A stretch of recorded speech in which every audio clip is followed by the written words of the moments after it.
ভক্তি মনে নাকি পুজো দেয়, এরা ভক্তি মনে শুধু ফলই নিয়ে যাচ্ছে। পুজো তো কতটা দিল সেটা তো দেখতেই পেলাম চোখে, সত্যি আর কি বল। নমস্কার, আমি কাজল, কাজল ব্লগে সবাইকে স্বাগত। একটু মেজাজটা গরম নিয়ে আজকে ব্লগটা শুরু করছি। তো আমি যে আজকে কাণ্ড দেখেছি তোমাদেরকে কি বলবো। তো যাই হোক, আমরা কিন্তু নীলষষ্ঠীর উদ্দেশ্যে কথাকে টাটা বাই বাই করে কিন্তু বেরিয়ে পড়েছি। আমরা কিন্তু চলেও এসেছি গঙ্গার পাড়ে। আর এখানে দেখো মন্দিরে কিন্তু পুজো দেওয়ার সময় মানে ঘটনাটা ঘটে গেল আর কি, মানে আমার চোখের সামনেই হলো। তারপরে দেখো এই যে স্নান করতে নেমেছি। তো অনেক দিন পর গঙ্গাতে এসছি, মানে বাপের বাড়িতে গিয়েছিলাম আর এখানে এসছি। তো যাই হোক, তো আমরা যখন গেছিলাম তখন কিন্তু ভাটাই ছিল, জোয়ার ছিল না। তাও তাড়াতাড়ি যেতে হবে, ওই জন্য তাড়াতাড়ি করে নিলাম আর কি স্নান।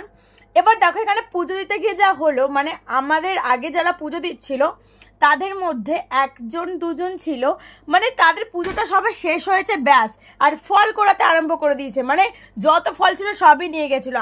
আমার মানে একটাই কথা বলার, নীলষষ্ঠী করা হয় সন্তানের মঙ্গল কামনায়, কিন্তু এনারা যা করছিল মানে কি বলবো। তো যাই হোক, ওসব প্রসঙ্গে আমি আর যেতে চাই না। তো আমি কিন্তু বাড়িতে চলে এসেছি।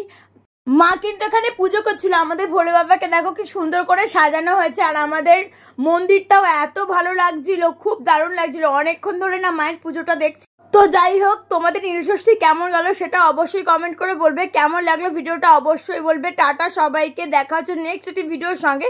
ততক্ষণের জন্য সবাই ভালো থেকো।